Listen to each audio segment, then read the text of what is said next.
डकैत खत्म होने का ऐलान, फिर भी डकैत कानून से मुकदमे। गोविंद सिंह का बड़ा बयान। नमस्कार, आप देख रहे हैं खबर नेशन, पंकज पांडे के साथ।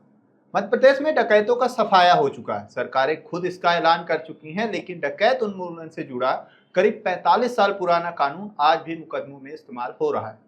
अब पूर्व नेता प्रतिपक्ष डॉक्टर गोविंद सिंह ने इसी मुद्दे को लेकर मोहन सरकार पर बड़ा हमला बोला। डॉक्टर गोविंद सिंह का आरोप है कि डकैतों के खिलाफ बनाए गए कानून का इस्तेमाल अब आम युवाओं, आंदोलनकारियों और राजनीतिक विवादों में किया जा रहा है। उनका दावा है कि प्रदेश में करीब 1000 युवाओं को इस कानून के तहत जेल भेजा जा चुका है।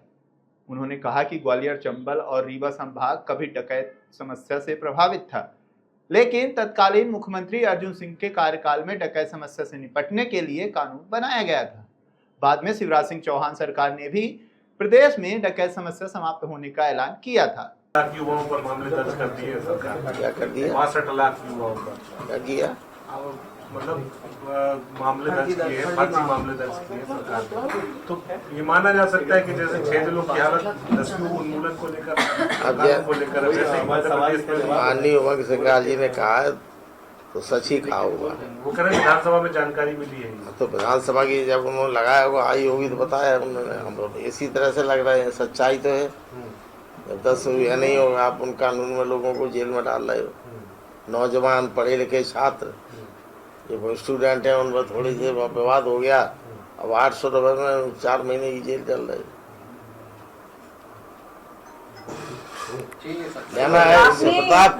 आपको बता दें, मध्य प्रदेश डकैती और व्यपहरण प्रभावित क्षेत्र अधिनियम 1981 बनाया गया था। यह सामान्य मारपीट या हर छोटे विवाद के लिए बनाया गया कानून नहीं था, बल्कि इसका उद्देश्य डकैती और अपहरण से प्रभावित क्षेत्रों में संगठित असंगठित डकैत गिरोहों पर प्रभावी नियंत्रण, विशेष अपराधों के लिए कड़ी सजा, त्वरित सुनवाई और अपराध से अर्जित संपत्ति की कुर्की जैसे मामले शामिल थे।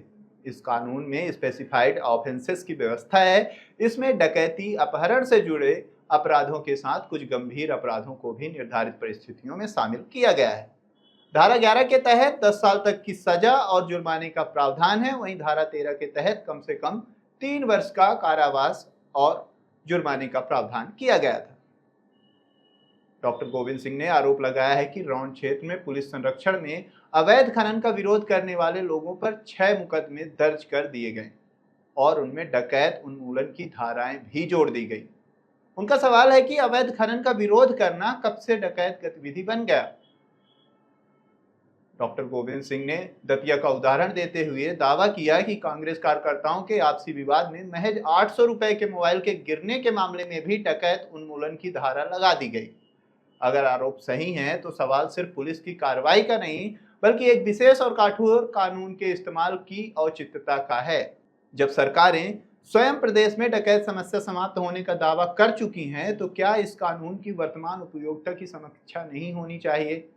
क्या छोटे विवाद, राजनीतिक संघर्ष या आंदोलन में इस कानून का इस्तेमाल किया जा सकता है? मध्य प्रदेश हाईकोर्ट के हालिया मामले में एमपीडीवीपीके एक्ट की धारा 11 और 13 के साथ बीएनएस की धाराओं के मामले सामने आए हैं। कुछ मामलों में अदालत ने जमानत भी दी है। इसका मतलब यह है कि कानून अभी व्यवहारिक रूप से लागू मामलों में मौजूद है। इसलिए गोविंद सिंह का मुद्दा केवल राजनीतिक बयान तक सीमित नहीं है, बल्कि अब सरकार को यह स्पष्ट करना चाहिए कि इस कानून का इस्तेमाल किन परिस्थितियों में किया जा रहा है और इसकी निगरानी कैसे हो रही है।